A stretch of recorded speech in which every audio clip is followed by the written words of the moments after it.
अति द्रुत गति रे आसुथबा एक यात्रीवाही बस भारसाम्य हराई रास्ता कड़े थिबा एक घरर कांथ भांगी भितर को पशिगला।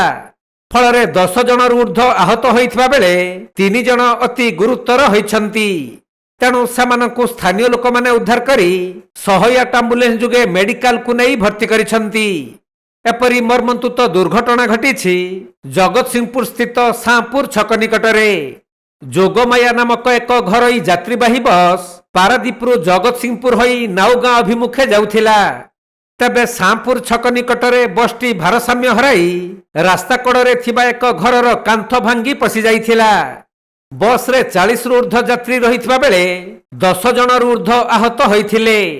तेणु स्थानीय लोक माने आहत यात्री को उद्धार करी 108 एम्बुलेंस जुगे जगतसिंहपुर जिला मुख्य चिकित्सालय को पठाइछंती।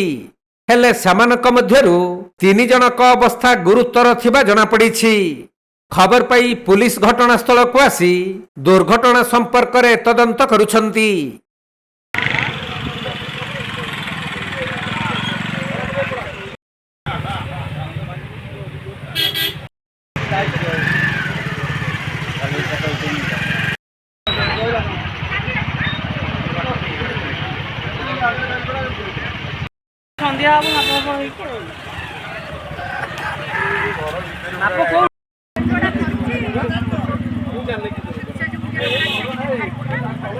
जगतसिंहपुर जिल्लारू वैष्णव राउळଙ୍କ रिपोर्ट कोणार्क लाइव।